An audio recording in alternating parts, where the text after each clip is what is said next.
नमस्कार दोस्तों, आप सभी का study for UPSC PCS channel में स्वागत है। आज तारीख है 20 अगस्त 2024 ईस्वी और आज का न्यूज़पेपर आर्टिकल डिस्कशन का ये वीडियो है। 20 अगस्त है आज, सारे पर्व त्यौहार बीत चुके हैं और एग्ज़ाम आपका अगले कुछ महीनों में तो होगा ही होगा। सितंबर में चांस है, बहुत ज़्यादा चांस है कि सितंबर के दूसरे सप्ताह में आपका नोटिफिकेशन आ जाए और नवंबर के पहले सप्ताह के आसपास या अक्टूबर के अंत तक आपका एग्ज़ाम हो जाए। इसलिए कृपया करके ध्यानपूर्वक पढ़िएगा। पर्व त्यौहार बीत चुके हैं, इस डामाडोल में नहीं रहना है कि एग्ज़ाम का डेट जब आ जाएगा तब पढ़ेंगे। अगर इस चीज़ में आप रहे तो आप लुट जाएंगे, कुछ भी आपके हाथों में नहीं बचेगा, क्योंकि एग्ज़ाम का डेट का अनाउंसमेंट बीपीएससी कर देगी और नोटिफिकेशन और एग्ज़ाम में ज़्यादा अंतर नहीं रहेगा। क्यों नहीं रहेगा? क्योंकि उसके अकॉर्डिंग तो 30 सितंबर को होना था, बस उसने डेट को एक्सटेंड किया है। ओके, इसलिए कंटिन्यूअस पढ़िएगा। नोटिफिकेशन आने तक आंसर राइटिंग भी कीजिएगा, निबंध लेखन भी करना है और ऑब्जेक्टिव भी लगाना है। तीनों काम आपको करना है। मेहनत थोड़ा सा ज़्यादा कीजिएगा, क्योंकि एग्ज़ाम का डेट अगर आगे जाएगा तो हमेशा मैंने बताया कि कट ऑफ पर प्रभाव पड़ता है, वो भी ऊपर उठता है। ठीक है, 2 से 3 मार्क्स ही अगर ऊपर उठ गया तो भी बहुत सारे बच्चे बाहर हो जाते हैं, इसलिए इसको ध्यान में रखिएगा। देखिए आज का हेडलाइन क्या है, तो द हिंदू ने हेडलाइन आपको मैंने पिछले वीडियो में बताया था कि कर्नाटक के सीएम के खिलाफ राज्यपाल ने अनुमति दी है इंक्वायरी की, लेकिन वहाँ के लोअर कोर्ट ने इसको 29 अगस्त तक के लिए आगे बढ़ाया है। MUDA का केस है, यानी कि जो मैसूर अर्बन डेवलपमेंट अथॉरिटी है उसमें कोई घोटाले का केस है, इसी को लेकर ये चर्चा में है। दूसरा हेडलाइन देखिए क्या है कि मलयालम फिल्म इंडस्ट्री जो है उसमें किस तरह का अब्यूज़ होता है उसके बारे में है। यहाँ पर आप देख ही सकते हैं किस किस प्रकार के अब्यूज़ हैं। उसको लेकर एक समिति गठित किया गया था, के हेमा कमेटी। कौन सा कमेटी? के हेमा कमेटी, जिसने बताया है कि वहाँ पर नशा से लेकर और शारीरिक अब्यूज़ तक सभी तरह के अब्यूज़ देखे जाते हैं, जिसको लेकर हमें चिंतित होना चाहिए और इस विषय पर सरकार को कुछ काम अवश्य ही करना चाहिए।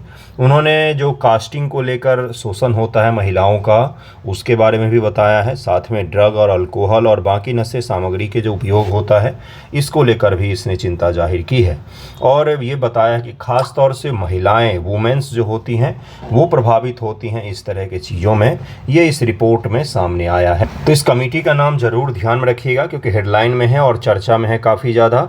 आज का हमारा मुख्य न्यूज़ क्यों होगा? आज का हमारा मुख्य न्यूज़ है बिहार स्पेशल से संबंधित होगा, जिसमें कोसी मेची नदी जोड़ो परियोजना जो है, इसको लेकर एक छोटा सा विवाद उत्पन्न हुआ है। छोटा विवाद नहीं है, विवाद बहुत ही बड़ा है। उसको सही तरीके से मीडिया में बताया नहीं जा रहा है, लेकिन ये विवाद बहुत ही बड़ा है और बहुत ही गहरा। ये क्या है? तो आरोप है। इसको देखेंगे कि क्या है इस विवाद का जड़, क्या आरोप है, इसको लेकर डिटेल न्यूज आया था, उसको कवर करेंगे हम लोग। कोसी मेची आपका बिहार स्पेशल के लिए भी बहुत ही ज़्यादा इंपॉर्टेंट है, ज्योग्राफी में भी और करंट अफेयर में भी, और बाढ़ का जो मैनेजमेंट होता है, फ्लड मैनेजमेंट जो होता है, उसके लिए भी इंपॉर्टेंट है। आपदा प्रबंधन में भी एक सवाल आपसे आपदा प्रबंधन का पूछा जाता है बीपीएससी GS2 में, तो वहाँ पर इसको पूछा जा सकता है। साथ ही यूपीएससी को लेकर भी ये नदी जोड़ो परियोजना जो है ये बहुत ही ज़्यादा इंपॉर्टेंट है, इसलिए सबसे पहले इसको हम लोग करेंगे, फिर हम लोग आगे के टॉपिक पर चलेंगे। प्रधानमंत्री जी की यूक्रेन यात्रा होने वाली है 23 अगस्त से, तो उसको भी हम लोग थोड़ा सा यूक्रेन की मैपिंग करेंगे आज। बाकी प्रधानमंत्री की जो यात्रा होगी उसके बाद हम लोग रूस यूक्रेन को भी डिस्कस करेंगे। क्यों डिस्कस करेंगे? क्योंकि ऐसा माना जा रहा है कि भारत जो है वो मध्यस्थता की कोशिश कर रहा है रूस और यूक्रेन के बीच में, और आने वाले समय में इन दोनों देशों के बीच में युद्ध को सुलझाने में भारत की बहुत बड़ी भूमिका होने वाली है। इसलिए वो काफ़ी ज़्यादा महत्वपूर्ण है, क्योंकि भारत कोरिया वॉर के पश्चात, ध्यान से सुनिएगा, उत्तर कोरिया दक्षिण कोरिया वॉर जो है आज़ादी के तुरंत बाद ही हुआ था। उसके बाद पहली बार किसी दो देशों के बड़े युद्ध में मध्यस्थता करने की कोशिश कर रहा है। इसको भी हम लोग देखेंगे और फिर आगे के टॉपिक पर चलेंगे। देखिए क्या है मुख्य न्यूज़ आज का, कोसी मेची नदी जोड़ो परियोजना, ये बहुत ज़्यादा चर्चा में है। और एक चीज़ और है, अगर आपको आंसर राइटिंग से जुड़ना हो तो आप ज़रूर जुड़िएगा हमारे आंसर राइटिंग ग्रुप से। बहुत सारे ग्रुप चलते हैं 70-71 को लेकर, आप जुड़ना चाहेंगे तो आपको बहुत ज़्यादा बेनिफिट होगा। नीचे लिंक रहता है, आप उस पर मुझे मैसेज कीजिएगा, आपको मैं जोड़ दूँगा। और अभी तो ऑफ़र एंड हो गया है, ईयरली और सब कुछ, पहले वाला जो प्राइस था उसी पर आपको ऐड करूँगा और बहुत बेनिफिट होगा आपको, मेन चीज़ ये है। ठीक है, देखिए क्या है, कोसी मेची नदी जोड़ो परियोजना। कोसी मेची नदी जोड़ो परियोजना दो नदियों को जोड़ने की भारत की महत्वाकांक्षी राष्ट्रीय परिप्रेक्ष्य योजना है। आपको ये समझना पड़ेगा कि ये कोई स्टेट लेवल का प्रोजेक्ट नहीं है, नेशनल प्रोजेक्ट प्रोस्पेक्टिव प्लान का हिस्सा है ये, जिसमें इसको राष्ट्रीय महत्व का माना जा रहा है क्योंकि ये बहुत ही ज़्यादा इंपॉर्टेंस रखता है भारत के लिए भी, छोटे राज्यों के लिए तो रखता ही है। विवाद का विषय बन गई क्योंकि बिहार में बाढ़ पीड़ितों ने इसके क्रियान्वयन का विरोध किया। उन्होंने बताया है कि इस नदी जोड़ो परियोजना से हमें बाढ़ से निजात नहीं मिलने वाली है। क्या आरोप लगाया उन्होंने बोला कि बाढ़ नियंत्रण जैसे महत्वपूर्ण मुद्दों को संबोधित करने में ये विफल रहा है ये परियोजना। सिंचाई प्रणाली में सुधार भले ही ले आई ये परियोजना, लेकिन इससे कोई फ्लड मैनेजमेंट पर, फ्लड रिलीफ में कोई बेनिफिट नहीं होने वाला है। तो कोसी पर अगर कोई प्रोजेक्ट बन रहा है और उससे बाढ़ में राहत नहीं मिल रही तो काहे का प्रोजेक्ट बन रहा है। आपको दरअसल में एक चीज़ मैं बताता हूं कि कोसी के बाढ़ का कभी भी फैसला नहीं हो पाएगा, कभी भी वो सफल नहीं हो पाएगा मैनेजमेंट में। दामोदर नदी के बाढ़ को ख़त्म कर दिया पश्चिम बंगाल ने, आज़ादी के पश्चात ही ख़त्म कर दिया। आपको पता ही होगा दामोदर कोई बंगाल का शोक था, अब बंगाल का शोक नहीं है वो, क्योंकि बहुत बाढ़ लाती थी बंगाल में, लेकिन उस पर बांध बनाए गए, उसके सहायक नदियों पर बांध बनाए गए और उसके पश्चात से दामोदर नदी अब बंगाल की, भाई शोक तो नहीं कहा जाता उसको, लेकिन बिहार का शोक कहा जाता है किसको, तो कोसी नदी को। उसके बाढ़ मैनेजमेंट पर कभी काम इसलिए नहीं हो पाएगा क्योंकि वो कमाई का जरिया है। बिहार में जो भ्रष्टाचारी शासन तंत्र है, जो ब्यूरोक्रेट्स हैं, नेता से भी ज़्यादा ब्यूरोक्रेट्स, नेता तो बदलते रहते हैं, लेकिन ब्यूरोक्रेट जो हैं उनको बहुत ज़्यादा बेनिफिट होता है इस नदी के बाढ़ आने से, इसलिए इसको कभी भी ख़त्म नहीं किया जाएगा। इसी को लेकर सवाल खड़ा किया जाए, कोसी मेची आपने प्रोजेक्ट तो डिजाइन किया है, लेकिन इसमें बाढ़ नियंत्रण को लेकर कोई उपाय खास तौर पर दिख ही नहीं रहा है। ठीक है, इसी को समझेंगे हम लोग। कोसी मेची नदी जोड़ो परियोजना संबंधित मुख्य तथ्य क्या है।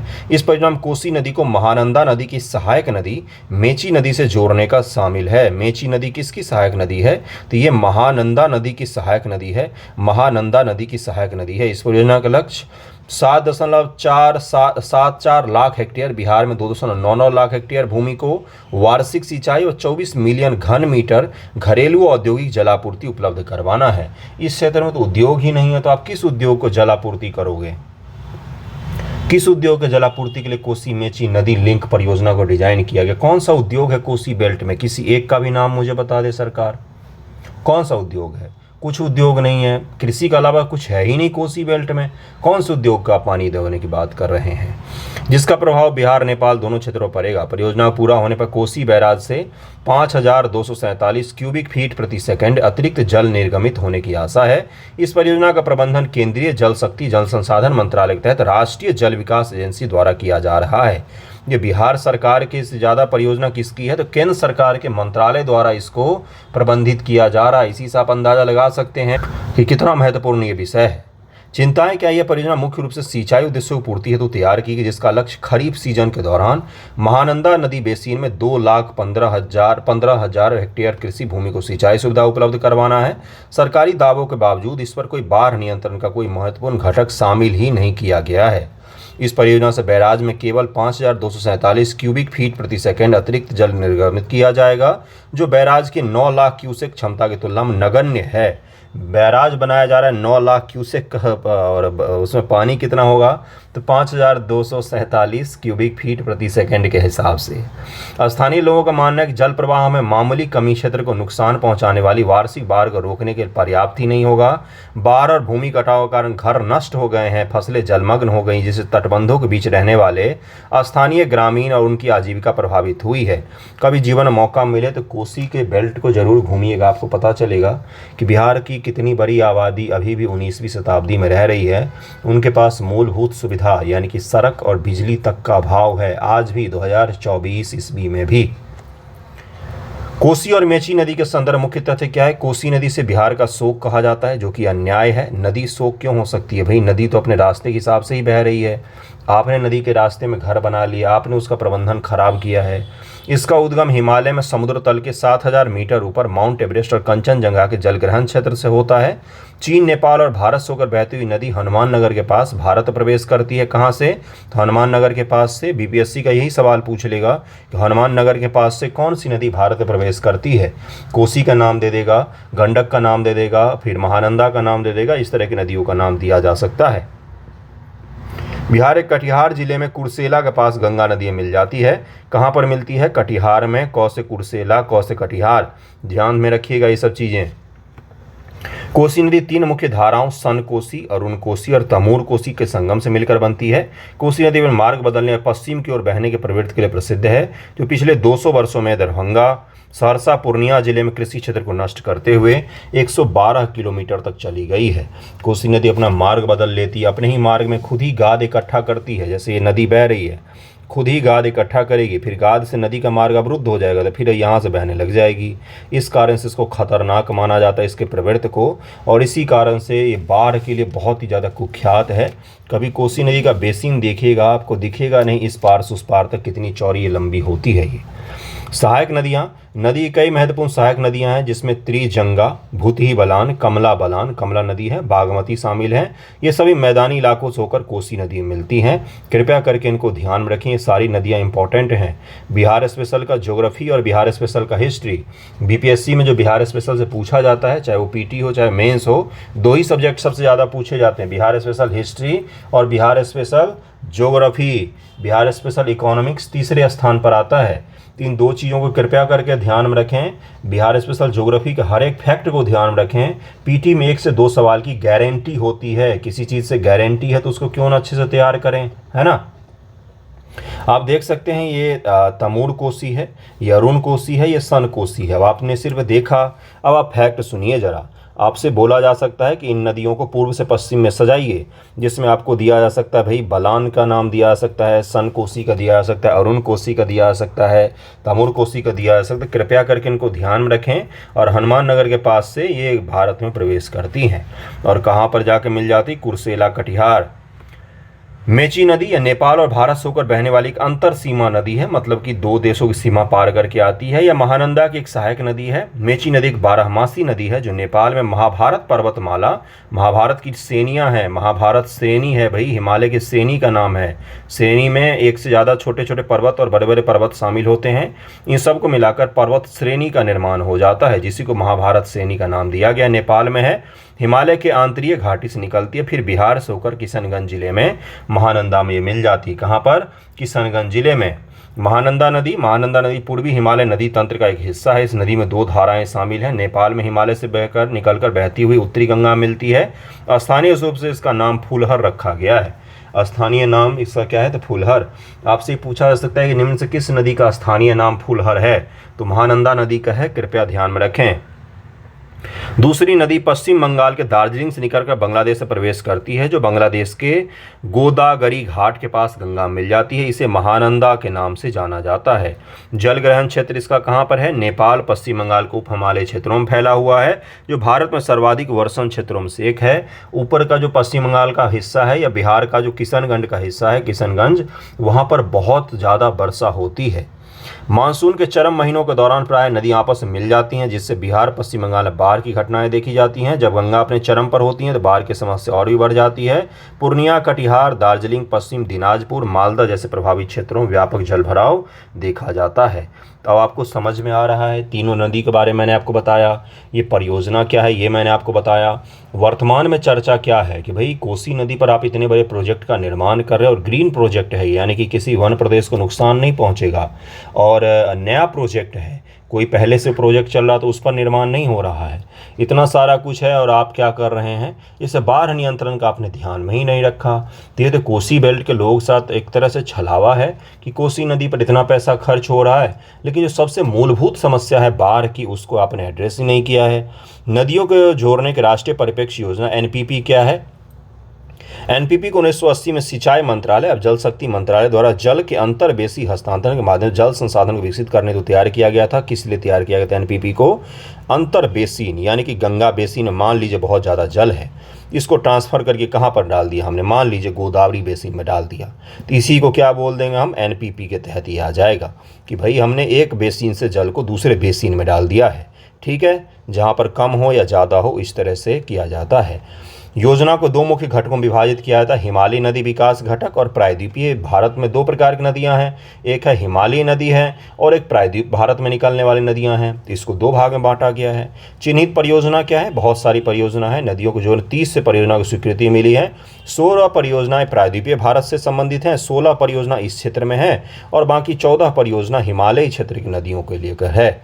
प्रायद्वीपीय घटक के अंतर्गत महानदी गोदावरी लिंक परियोजना, गोदावरी कृष्णा, तापी नर्मदा, केन बेतवा, ये सब योजनाएं। हिमालय में कोसी घाघरा लिंक, गंगा फरक्का, दामोदर स्वर्ण रेखा लिंक और कोसी मेची लिंक शामिल हैं। ओके, तो एनपीपी के बारे में बता दिया मैंने आपको, महानंदा के बारे में बताया, मेची के बारे में बताया, कोसी के बारे में बताया, कोसी मेची नदी जोड़ो परियोजना के बारे में मैंने आपको बताया। परियोजना क्या है, किस प्रकार से किया जा रहा है, क्या इसमें विवाद उत्पन्न हो रहा है, मुख्य मोटिव क्या है परियोजना का? तो मुख्य मोटिव है इरिगेशन, सिंचाई व्यवस्था और उद्योगों को जल देना। कहाँ पर है उद्योग? बिहार में तो नहीं है, बंगाल के किसी क्षेत्र में होगा तो उसको उद्योग को देना होगा। बिहार में तो कोई उद्योग नहीं, इन क्षेत्रों में कोई बड़ा एक आप उद्योग नहीं बता सकते मुझे इन क्षेत्रों में हो, कोई भी नहीं है। मुख्य रूप से किन उद्योगों को जल चाहिए होता है भाई? स्टील उद्योग को चाहिए होता है, कोयला उद्योग को चाहिए होता है। यहाँ पर तो इस तरह का कोई भी उद्योग नहीं है। फिर भी चलिए मान लेते हैं दो मुख्य हैं, इसका उद्योग है और इरिगेशन है, इसको ध्यान में रखिएगा। सबसे मेन फैक्टर क्या है इसमें अभाव है? तो बाढ़ परियोजना, बाढ़ नियंत्रण का इसमें अभाव है इस परियोजना में, इसको ध्यान में रखिएगा। नेक्स्ट टॉपिक पर हम लोग चलते हैं। अगला टॉपिक है प्रधानमंत्री मोदी जी 23 अगस्त को कहाँ पर जा रहे हैं? तो यूक्रेन की यात्रा पर जा रहे हैं। यूक्रेन के जो राष्ट्रपति हैं व्लादिमीर जेलेंस्की, उनसे मुलाकात करेंगे वो, और संभावना ये व्यक्त की जा रही है कि भारत इन दोनों देशों के युद्ध में मध्यस्थता की भूमिका निभाने जा रहा है। भारत ने मध्यस्थता के लिए कोई शानदार प्लान तैयार किया है जिसको डिस्कस किया जाएगा। हाल ही में भारत के प्रधानमंत्री जी की यात्रा रूस की हुई थी, जहां पर उनको राजकीय सम्मान यात्रा था, उनको बहुत ज़्यादा वहां पर महत्व दिया गया और अच्छी यात्रा उसको मानी जाती है। अब अगले ही महीने, इसी महीने कहाँ जाएंगे? यूक्रेन की यात्रा पर जा रहे हैं। यूक्रेन में भी उनको महत्व मिलेगा क्योंकि भारत के प्रधानमंत्री महोदय जा रहे हैं।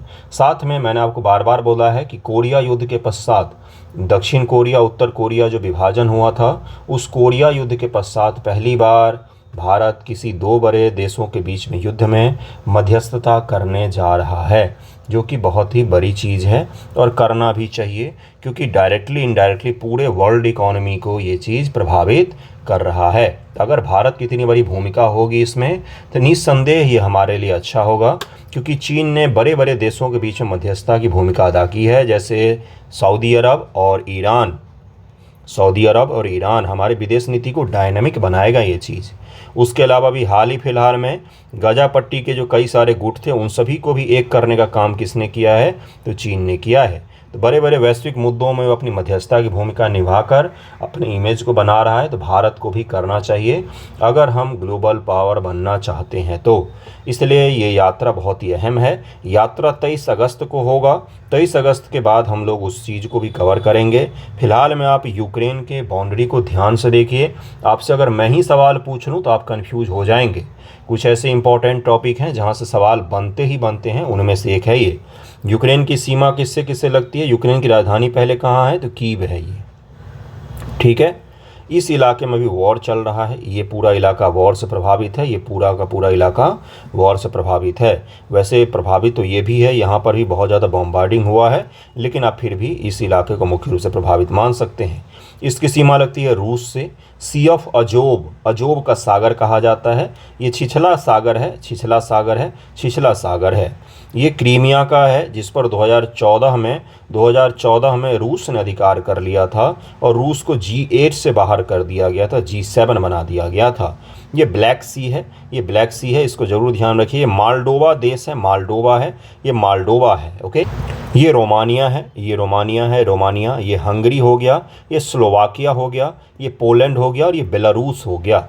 बेलारूस के तरफ से भी रूस ने अटैक किया है, इसको कृपया करके ध्यान में रखें। इस बाउंड्री को कौन कौन है? तो यहाँ पर आपको ब्लैक सी ऑफ अजोब दिखेगा। रूस है, बेलारूस है, पोलैंड है, स्लोवाकिया है, हंगरी है, रोमानिया है और मालडोवा है। कृपया करके उनको ध्यान रखें। ये सारे देश हैं जिनसे सीमा साझा करता है यूक्रेन। यूक्रेन की राजधानी कीव है। और अब जब भारत के प्रधानमंत्री जी की यात्रा होगी तो हम भारत और यूक्रेन के संबंधों को और भी डिटेल में डिस्कस करेंगे। यूक्रेन दुनिया में गेहूं के उत्पादन को लेकर और गेहूं के उत्पादन के साथ साथ सूरजमुखी के उत्पादन को लेकर बहुत ज़्यादा फेमस है। कृषि पर आधारित इसकी अर्थव्यवस्था है, लेकिन उद्योग धंधे भी खूब हैं यहाँ पर। वायुयान उद्योग और जो तरह तरह के टेक्निकल उद्योग होते हैं उसमें भी इसको महारत हासिल है, तो इसको भी ध्यान रखिएगा। नेक्स्ट टॉपिक देखिए क्या है। अगला टॉपिक है आपका बन्नी ग्रासलैंड के बारे में। बन्नी ग्रासलैंड क्या है, कच्छ के एरिया में है और क्यों चर्चा में है, तो इसके रिस्टोरेशन को लेकर इसको काफ़ी ज़्यादा नुकसान पहुंचा है। और ये बन्नी ग्रासलैंड क्यों महत्व का है, देश का सबसे बड़ा ग्रासलैंड में से एक है और एशिया के बड़े ग्रासलैंड में से एक में नाम आता है इसका। आप में भी से बहुत सारे लोगों को नहीं पता होगा। ये रन ऑफ कच्छ के इलाकों में पाया जाता है। बहुत ज़्यादा इकोलॉजिकल दृष्टिकोण से सेंसिटिव है। कई सारे जीव जंतुओं का आवास है यहाँ। उसके अलावा कई सारे आदिवासी लोगों का भी आवास है बन्नी ग्रासलैंड। इसको भी हम लोग देखेंगे। देश में जो चीता पाया जाता था बहुत पहले, प्राकृतिक रूप से जब पाया जाता था, तो उसमें भी बन्नी ग्रासलैंड मौजूद थे। वो वर्तमान में भी कोशिश की जा रही है बन्नी के ग्रासलैंड में चीतों का आवास बनाया जाए फिर से। आपको पता ही होगा कि जो ग्रासलैंड हैं वो बहुत ही ज़्यादा इकोलॉजिकल रूप से सेंसिटिव होते हैं। और देश में कहाँ पर है वर्तमान में, ये कच्छ के इलाकों में है। भारत का जो 24% एरिया है वो ग्रासलैंड के तहत में आता है। 24% एरिया करीब में आता है। 32.8 लाख स्क्वायर किलोमीटर का जो एरिया है ये ग्रासलैंड में आता है। वर्ल्ड वाइड पर अगर आप देखना चाहेंगे तो वर्ल्ड का 49% एरिया जो है ये ग्रासलैंड एस्टिमेट करता है, इतने आसपास में आते हैं। Grassland are one of the largest ecosystem in the world. जो दुनिया के बड़े बड़े इकोसिस्टम हैं, जैसे एक समुद्र का इकोसिस्टम हो गया, एक रेन फॉरेस्ट का हो गया और एक ग्रासलैंड का हो गया। तो ग्रासलैंड जो है दुनिया के बड़े इकोसिस्टम में से एक होते हैं। और सबसे बड़ी चीज़ है कि तेज़ दौड़ने वाले और बड़े जीव जंतु जो होते हैं उनका आवास मुख्य रूप से माना जाता है। इसकी ओर को लेकर इसमें काफ़ी डिटेल में चर्चा किया गया है। तो बन्नी ग्रासलैंड को हम लोग समझेंगे। कई सारे एक्सपर्ट हैं जिन्होंने बोला है कि इसको सस्टेनेबल बनाना पड़ेगा हमें, नहीं तो इसका विलुप्त हो जाएगा धीरे धीरे। इसको काफ़ी ज़्यादा नुकसान पहुंचा है, तो इसलिए हमें इसको रिस्टोर करना चाहिए। एनजीटी ने भी इस पर फैसला दिया था। एनजीटी ने यहाँ के आदिवासियों को पक्ष में फैसला सुनाया था कि उनको आप यहाँ से नहीं हटा सकते हैं। आदिवासियों से कभी भी वनों को नुकसान नहीं पहुँचा है। नुकसान पहुँचा है वनों के बाहर रहने वाले लोगों से। ये वन नहीं है, ये घासलैंड है। घासलैंड क्या होता है एक बार को समझेंगे। घास का मैदान किसको कहा जाता है? घास का मतलब हरी वाली घास नहीं जो आपके लॉन में लगा है वो वाला नहीं। ग्रासलैंड वो एरिया होते हैं जहाँ पर लंबे लंबे 10 फीट के भी हो सकते हैं या फिर सपाट भी हो सकता है। वहाँ पर पेड़ों का अभाव होता है।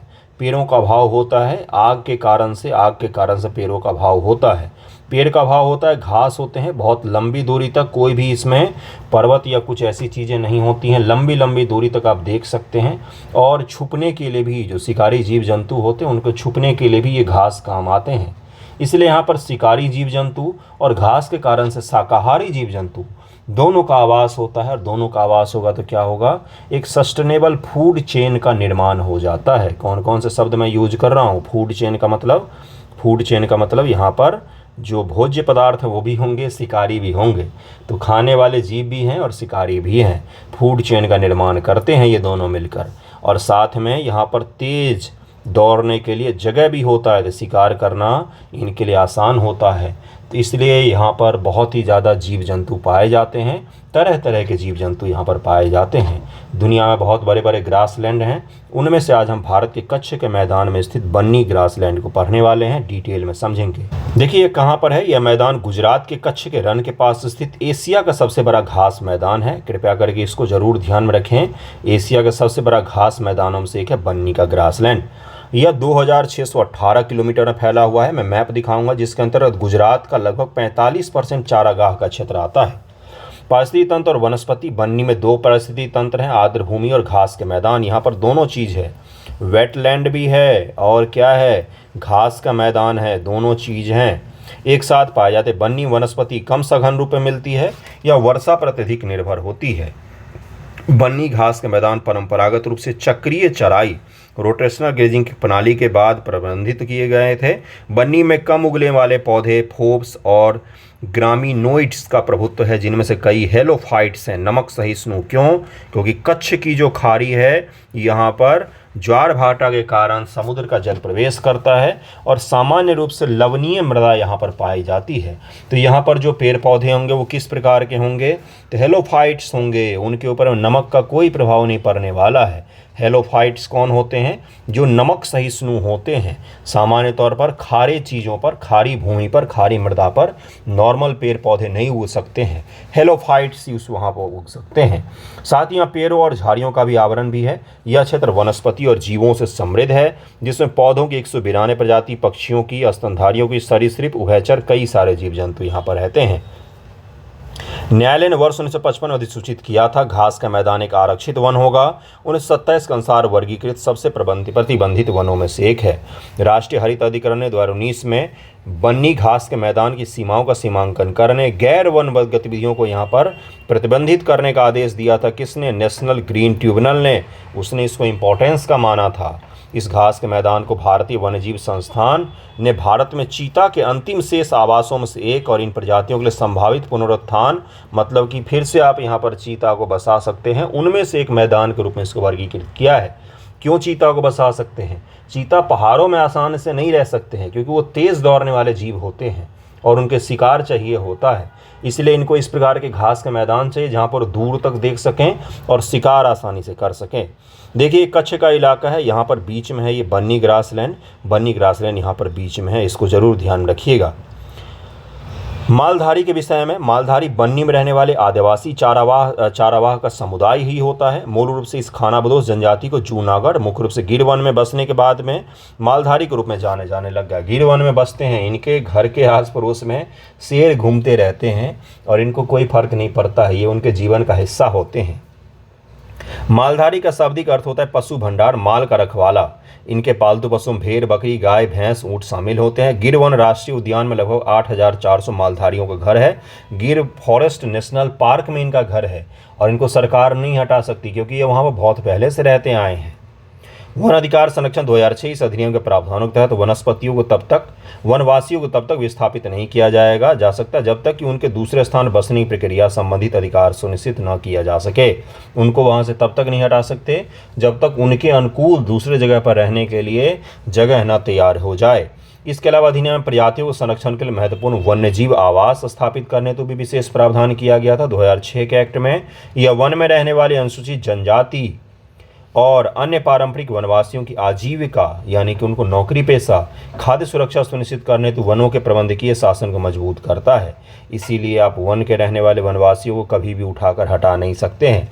इस अधिनियम 4 प्रकार के अधिकारों को मान्यता देता है। शीर्षक अधिकार, एक FED-ST और ODFD द्वारा दी जा रही खेती वाली भूमि पर इनके स्वामित्व का अधिकार देता है, लेकिन यह सीमा अधिकतम 4 हेक्टेयर तक ही होगी। उपयोग संबंधी भी अधिकार है, वन के उत्पादक उपयोग कर सकते हैं। राहत और विकास संबंधी भी अधिकार दिया गया है और वन प्रबंधन संबंधी भी अधिकार इनको दिया गया है। तो बन्नी ग्रासलैंड के बारे में, यहाँ के आदिवासी जो मालधारी आदिवासी होते हैं उसके बारे में भी हमने समझा। उसके अलावा रूस यूक्रेन के बारे में समझा है, कोसी मेची प्रोजेक्ट के बारे में समझा है। आज 3 टॉपिक मुख्य रूप से इंपॉर्टेंट थे जो मैंने आपको करवाया है। नेक्स्ट वीडियो में हम लोग आगे के टॉपिक करेंगे। थैंक यू सो मच आप सभी का वीडियो देखने के लिए। पढ़िए और पढ़िए, उसी से मुक्ति मिलेगा। Thank you so much.